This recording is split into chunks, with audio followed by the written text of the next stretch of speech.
Welcome to the BVTV Network, coming to you from the UK studios of BizVision. I'm your host, Malcolm Gallagher.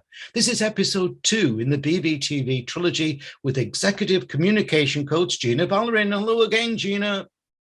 Hello, Malcolm. Thank you for having me. I am so delighted to be chatting to you. Now, because we're chatting to you in Australia, doesn't mean that you are Australian, does it?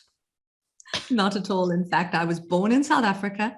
I have a British passport, and I'm currently resident as a permanent resident in Australia. But I like to think of myself as not necessarily a globetrotter, but someone who's seen and experienced a fair number of cultures, as have, I suspect, many of your audience and listeners today.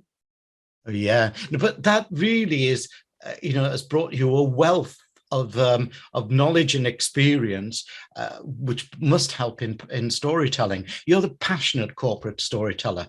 Now, my job in these BVTV interviews is to not only deliver valuable information for viewers and listeners, but also to allow my guests the opportunity to tell their interesting story in the short time I have with each production. And I have to say, on the whole, I'm not impressed. And in many cases, I'm left puzzled about what they're saying, especially technology companies. So how should a business go about creating and using an effective corporate story? For me, an effective corporate story begins and ends with your customers. If you imagine a storytelling cycle, it should start with, here's what we want to achieve, and then go on to, here's what it's going to do for you, and here's how you can do it, and come back to the end of the cycle, which is, oh, look, here's what we've achieved. Yeah. I am delighted by working with a lot of startups that actually manage to get this right. And the way that they do manage to get it right is that they begin and end with the customer. If you are able to delight a customer at every single stage of their journey, you never end up with that problem that a lot of marketers have, which is, where are my case studies?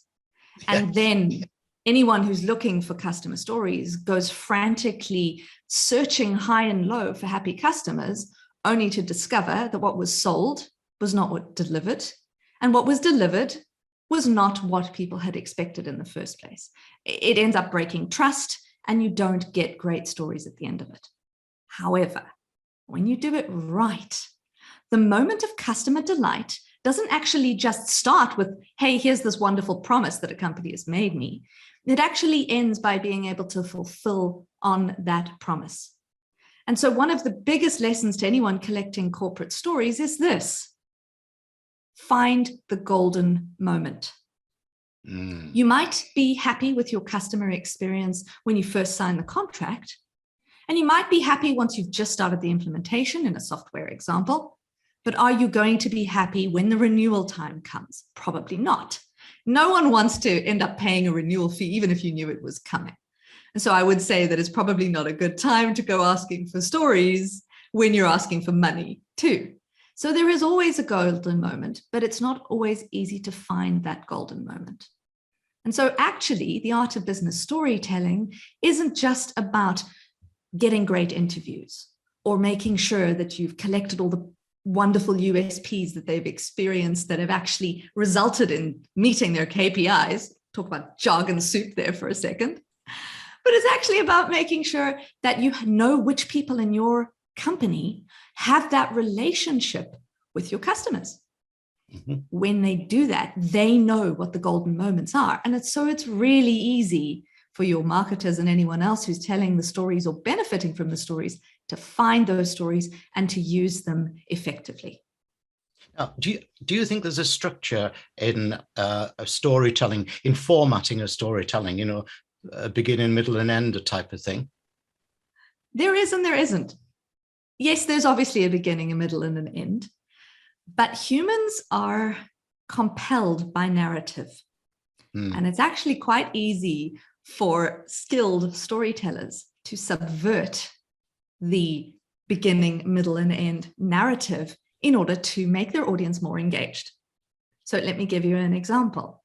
If I start to tell you, once upon a time, there was a little girl who was playing a game that was so intriguing, her mother walked in and was terrified because she was crying so loudly. And when the mother walked in, the girl said, "Why are you concerned, Mum? It's only my dolls." I can tell you that story to illustrate that I have been a storyteller almost from the moment I could speak. But I didn't start at the end. I didn't start by telling you that I'm a storyteller. I started by trying to create a narrative. So beginning, middle, end is great, but that's why cliffhangers exist.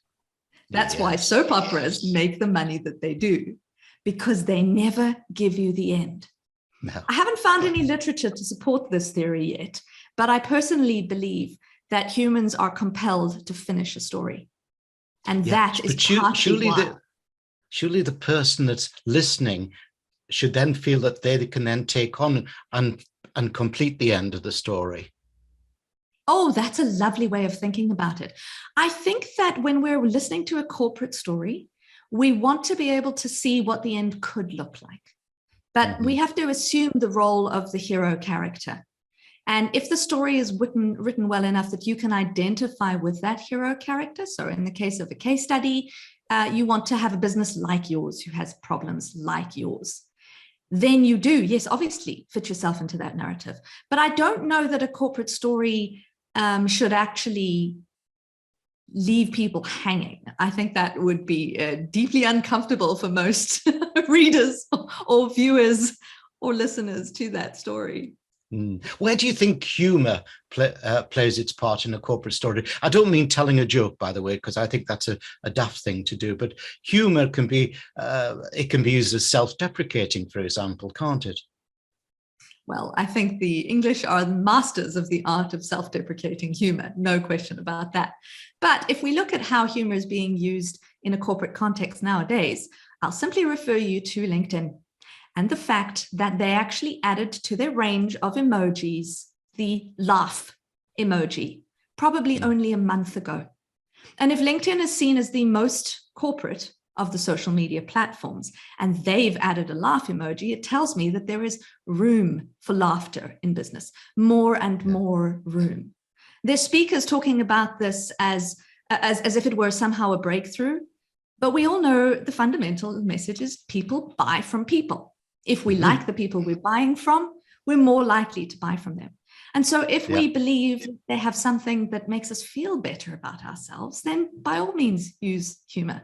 I would simply say use humor carefully so that it doesn't become offensive, and be mindful of your audience. If you're trying to be a little bit too witty for your audience, there's a risk you might lose them. So humor, yes, appropriate, always. Thanks, Gina. Now let's give viewers and listeners details of your URL, your website address, which is, viewers, you can see on the screen behind me, but for listeners, let me spell it out. It's all the W's dot. Verbalistics, I love this word, verbalistics, verbalistics, verbalistics.com.au.